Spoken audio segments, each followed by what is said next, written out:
As you know, right, I'm interviewing Suge right now. How you feel about the comments he making about Snoop? Well, Suge and them did a lot of things to get Snoop out of jail. How is it that some physical evidence comes up missing from the police department that was in that would have sent probably Snoop to jail? It came up missing. Suge done paid a lot of money for that to happen. Snoop knows that. Physical evidence came up missing. Now, when we were out there in California, I was in the studio with Big, and Big said to D Rock, "Yo, Snoop keep trying to call me and ask me where I'm at, what we doing, and what we gonna do this and do this stuff like that." He said, leaving messages. He said, "I'm not answering the phone. I'm not telling them where I'm at." So Snoop was going behind their back then, trying to get in good with Big and them, or he was trying to set Big up. I don't know. So if Suge is saying he a snake, I guess he keep his grass cut low. Because he was definitely trying to snake Big. That's what Big felt. He never called him back. He never got with him. And like Lil C said, they was out there for a month. When does him and Snoop go and smoke a blunt, eat some burgers, or do anything? Not at all. Because Big wasn't having it. He probably felt something was snake about Snoop too. Because he never got back in touch with him. And you personally, you found that weird that he kept calling Big. I found it weird that Big,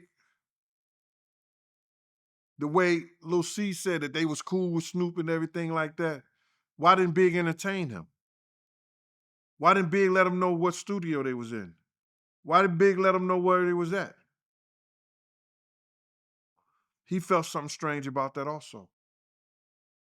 You got to keep your grass cut real low when you got a bunch of snakes around you.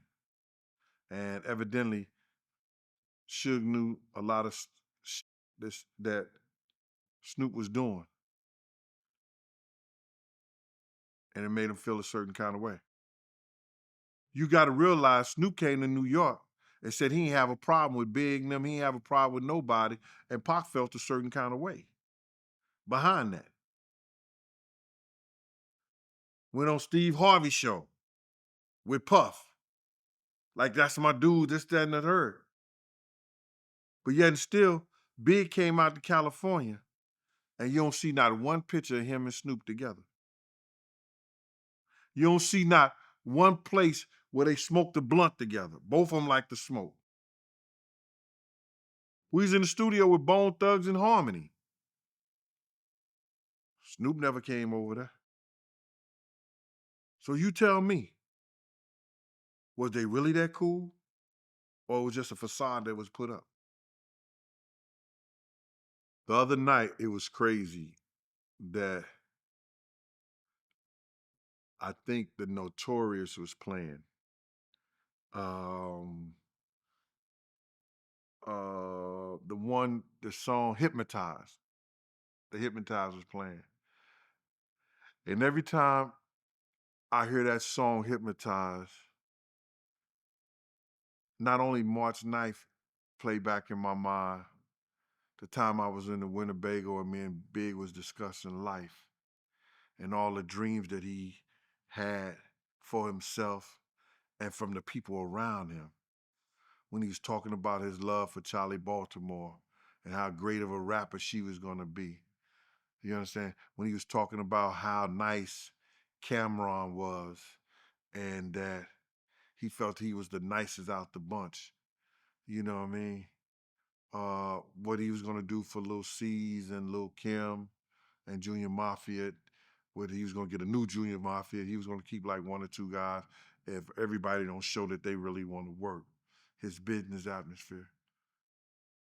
It plays back to me a lot of times when I see the picture of him posted on the wall because I tried to save this kid's life.